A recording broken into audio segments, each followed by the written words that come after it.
Bonjour les graphes, et bienvenue à cette nouvelle vidéo donc consacrée aux cryptos. Comme tous les lundis, je vous la fais un petit peu plus tôt cette semaine, puisque les marchés sont un petit peu calmes, c'est haussier mais calme on va dire. Donc j'en profite pour faire ça en milieu de journée. Donc au niveau du Bitcoin, il n'y a pas grand-chose de neuf, hein, c'est toujours une belle puissance acheteuse, hein. La semaine dernière, on avait parlé de repasser cette médiane, notamment aux alentours des 35 000 dollars, ce qui nous permettrait de nous remettre en embuscade de la résistance oblique que nous avons cassée par le haut et qui sert dorénavant de pullback en termes de support. Donc, ce qui va nous intéresser maintenant pour éventuellement une nouvelle jambe haussière sur le Bitcoin et aller chercher 50 000 dollars et des brouettes, c'est donc de casser cette zone des 41 000, 42 000 dollars, donc soit les anciens plus hauts qu'on avait atteints au début, tout début de l'année 2021. Donc on se retrouve aussi sinon en termes de support avec cette zone des 37 000, 38 000 dollars en support, et sinon l'ancienne médiane que l'on a cassée, donc les 35 000. Il faudra passer en dessous de ces 35 000 là pour en effet commencer à se dire que bon, c'est pas pour tout de suite et qu'on va certainement encore devoir souffler, reprendre son souffle. Mais à ce stade-là, on le voit au-dessus des 35 000, a fortiori au-dessus des 38 000 dollars, on reste très positif sur la capacité du Bitcoin de rompre ces 41 000 dollars et donc de s'ouvrir éventuellement une nouvelle jambe haussière. Au niveau du Bitcoin euro, c'est exactement la même idée, c'est juste les niveaux qui changent. Donc au niveau des 29 000 euros, c'est notre médiane et notre support est aux alentours des 31 000 euros. Là aussi, la résistance à casser aux alentours des 34 000 dollars, ce qui devrait ouvrir certainement un retour, on peut se le dire, autour des 40 000 dollars. 40 000 euros, pardon. On va regarder maintenant les actions qui sont de près ou de près ou de loin liées à notre blockchain, crypto, ce que vous voulez, Argo Blockchain. Donc ça c'est coté sur Londres. On en avait parlé la semaine dernière, donc on avait cette médiane là qu'on a recassée aussi, donc ça suit plutôt bien ce que fait le Bitcoin. Et donc là l'idée évidemment pour relancer une spéculation, c'est le dépassement des 120 pounds. Donc évidemment là aussi on redevient un petit peu plus prudent si on passe sous les 88 et a fortiori sous les 70. Hein. Attention, il y a beaucoup de volatilité. Excusez-moi. Donc si ça casse par le bas, il ne faut pas non plus trop tergiverser. Au niveau de DPW Holding, donc qui s'appelle Alt Global Holding maintenant, là aussi on est sur un support, donc c'est un petit peu fragile, il faut se méfier. Ce qui vraiment nous attirera, c'est si on arrive à tenir ce support déjà, et donc à repasser au-dessus des 5 dollars. À partir du moment où on passe au-dessus des 5 dollars, on se remet dans une attente, dans une embuscade haussière pour essayer d'aller casser cette oblique descendante. Ensuite, au niveau des actions, on va passer, bon, il y a le Grayscale évidemment, qui est une sorte de trust de fonds. Lui aussi, il est en train de se remettre plutôt bien avec ce qu'a fait le Bitcoin ce week-end. Il devrait ouvrir également, puisqu'il ne cote pas le week-end, donc il devrait ouvrir avec son gap haussier. Donc là aussi, on devrait revenir chercher une zone aux alentours des 42 dollars. Globalement, là aussi, on reste positif sur la tendance, la continuation de celle-ci au-dessus des 30 dollars. En spéculation, là aussi, vous avez Hive Blockchain, donc sur dépassement des 2,10 $, qui serait réellement le 2,10 $, 2,20 $ pour déclencher la suite. Sinon, on reste positif au-dessus des 1,60 $.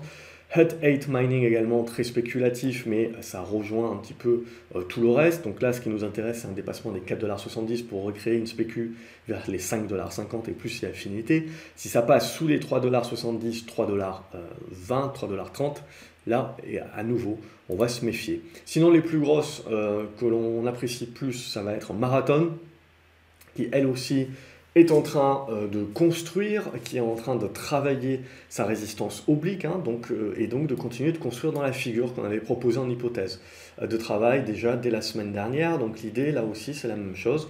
On a validé donc cette semaine cette hypothèse et une oblique descendante. Et ce qui va nous intéresser maintenant, voilà, c'est de tenir une zone de médiane également aux alentours des 21 dollars et de réussir à casser par le haut, bien entendu. Overstock, c'est blockchain, mais c'est aussi e-commerce et compagnie. Là, il y a le retournement qui s'est mis en place, le pullback, la relance. Donc là, bon, on reste très positif au-dessus des 85 dollars sur une éventuelle continuation du cheminement. Riot Blockchain, c'est la même chose que Marathon. On est en train de congestionner à l'intérieur d'une figure. Ce qui va nous intéresser réellement, on le voit, c'est le débordement des 25-26 dollars pour revenir chercher les plus hauts. On va rester positif au-dessus des 18 dollars. Là-dessus, Blockchain Group, ça c'est coté sur Euronext. Là aussi, des bonnes dispositions. On a bien réagi sur le support oblique. On a bien relancé. Alors cette oblique-là, elle n'a pas l'air super probante pour le marché. Mais l'idée est là, tout simplement. C'est qu'on le voit, on a eu la poussée, le pullback et là, la tentative de relance dorénavant. Donc on peut se servir du niveau de pullback comme de support et d'invalidation. On reste positif au-dessus de ce niveau-là. On va passer maintenant aux différentes cryptos. On va regarder. Tiens, j'ai oublié une action qui est cotée en Allemagne, c'est Bitcoin Group, Bitcoin Group CO. Et donc on voit qu'il a bien tenu cette zone des 46 euros, du coup, qui s'est remis dans une bonne disposition et maintenant éventuellement qui peut réussir à donner une nouvelle poussée. Évidemment, tout ça c'est lié à la capacité du Bitcoin à rompre sa résistance, on l'a vu plus tôt dans la vidéo, et donc à s'ouvrir une nouvelle jambe haussière, ce qui permettrait de relancer toutes ces actions-là. Et d'autant plus avec un effet de levier que ces actions sont très suivies dorénavant. Donc ça devrait bouger plutôt pas mal. On va donc regarder maintenant les différentes cryptos. On va regarder le BAD, donc on avait parlé la semaine dernière notamment, sa capacité de s'être bien remis en embuscade. Et en effet, il a confirmé cette semaine. Il est en train de revenir en voie sur ses plus hauts historiques. Donc là aussi, très belle tendance et ça reste haussier, ça reste positif pour la suite. Bitcoin Cash, elle a un petit peu plus attendu, consolidé à ce stade, mais on est globalement dans la même chose, hein. Donc on voit qu'on construit bien, on a fait une première cassure, on travaille maintenant cette ancienne zone de résistance comme une zone de support. Ce qui va nous intéresser, on le voit, c'est passer les 500 $ sur Bitcoin Cash pour relancer la tendance haussière. Mais là aussi, c'est très beau. Cardano, on en avait parlé là aussi la semaine dernière, en congestion dans cette figure. Ça n'a pas fait les choses à moitié, x2 depuis la cassure, en mode ligne droite. Au niveau de Cosmos, même chose, Cosmos, qui était très propre, on le voit, donc avec une bonne congestion, consolidation, qui casse les anciens plus hauts. Et là, on voit toute la spéculation et toute la liquidité qu'il y a sur les marchés actuellement. Alors même s'il y a des petits flottants, bien entendu, mais on voit tout de suite que dès que vous avez des cassures, c'est des cassures, on a pris le temps de construire, etc. Et là, vous passez ce qu'on appelle dans les hausses exponentielles. C'est-à-dire, il n'y a plus de vendeurs, on traverse les carnets d'ordre comme dans du beurre, et donc c'est là où on crée les exponentielles haussières. Le Dash, dorénavant, le Dash s'est remis également dans des bonnes dispositions. On avait parlé la semaine dernière que c'était important de repasser au-dessus des 110 $, il me semble. Là, je trouve qu'on a des bonnes dispositions. On le voit, on s'est bien remis au-dessus des 110 $.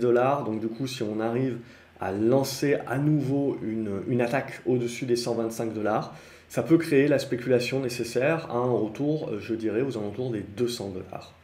Au niveau des hausses, également, c'était une qui était en retard par rapport aux autres. Elle reste tout de même en retard, mais elle s'est également remise dans des très belles dispositions. Ce qui mettrait le feu aux poudres très certainement, c'est le dépassement de ces 4 $. Au niveau d'Ethereum, c'est toujours très propre également. On avait cassé cette résistance ici d'une figure de consolidation. Donc on met en place une nouvelle poussée. Et on va se servir de ces 1400 $ dorénavant comme support. Ethereum classique était un petit peu en retard également, est en train de se mettre dans des très belles dispositions, en train de se servir des anciennes résistances comme support pour éventuellement relancer au-dessus des 9 $ et s'ouvrir à nouveau la zone des 10 $. Et plus si affinité. Là, on voit qu'il peut y avoir un effet rattrapage sur ces cryptos-là. Horizon, ça bute un petit peu, hein, on ne va pas lui en vouloir, elle a fait quand même un x3. Donc ça bute un petit peu, ça consolide. Rien de bien méchant à ce stade, je pense que là aussi c'est éventuellement attendre d'avoir des chandeliers qui nous permettent de construire une figure. Donc éventuellement un support aux alentours des 30 $. Au niveau d'IOTA, on en avait parlé la semaine dernière et les semaines précédentes, mais la semaine dernière surtout parce qu'elle s'était bien remis en embuscade. On avait parlé de ce dépassement des 50 centimes de dollars, donc qui s'est réalisé, qui crée le break et qui crée donc la poussée. Au niveau de Litecoin également, on s'est bien remis dans des bonnes dispositions pour relancer la dynamique haussière, donc c'est très propre au-dessus des 140 $. Dorénavant, il faut casser les 165, 180 et donc on continuera à pousser là aussi vers les anciens plus hauts de fin 2017. Monero. Monero était un petit peu en deçà, ça reste en deçà, ça reste dans une espèce de construction, on le voit. On s'est remis quand même là aussi dans des dispositions assez appréciables, mais pour réellement remettre la tendance à la hausse, on le voit, il faudra dépasser les 170 $. Au niveau de Neo, on s'est très bien remis également, très propre. On avait déjà parlé la semaine dernière avec cette cassure, cette consolidation. Et donc dorénavant, hein, au-dessus des 22-23 dollars, on reste très positif. Et sur cassure des 27-28, ça devrait là aussi déclencher.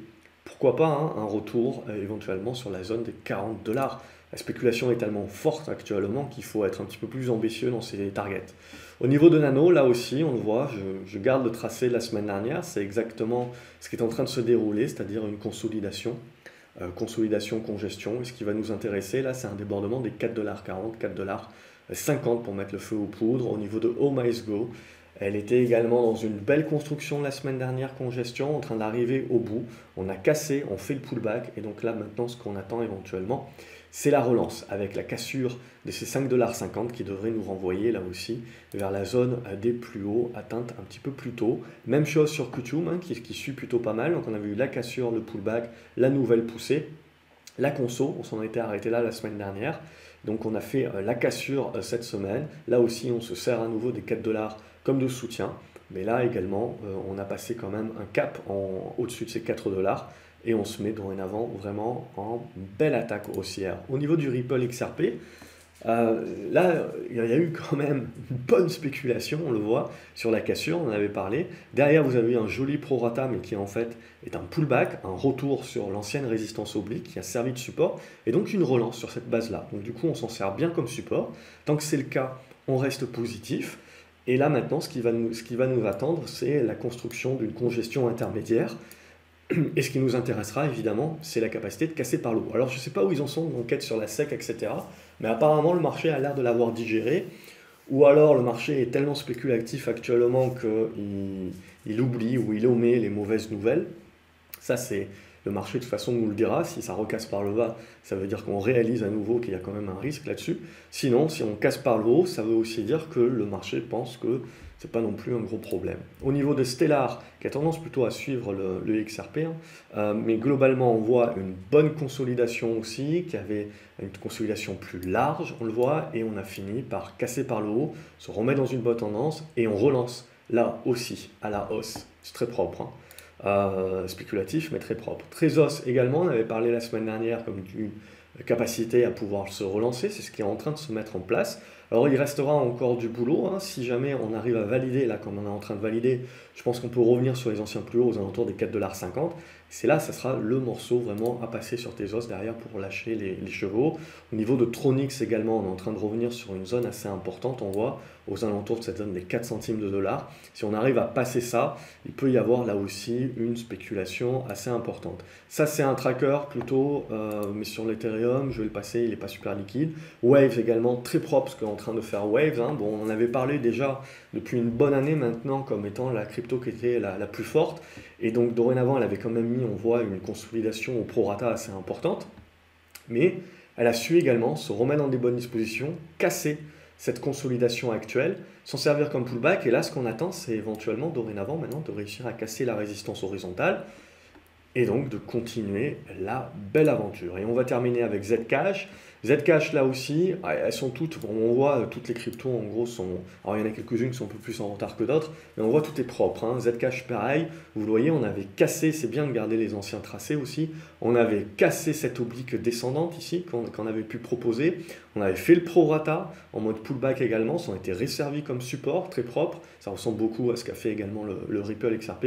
Et derrière, là, on est en train de tenter la relance. Et ce qui va nous intéresser maintenant, c'est la congestion ici, donc de réussir à conserver cette zone des 85 $, et derrière de réussir à casser cette zone des 100 $, qui nous va enverrer vers les 120 $.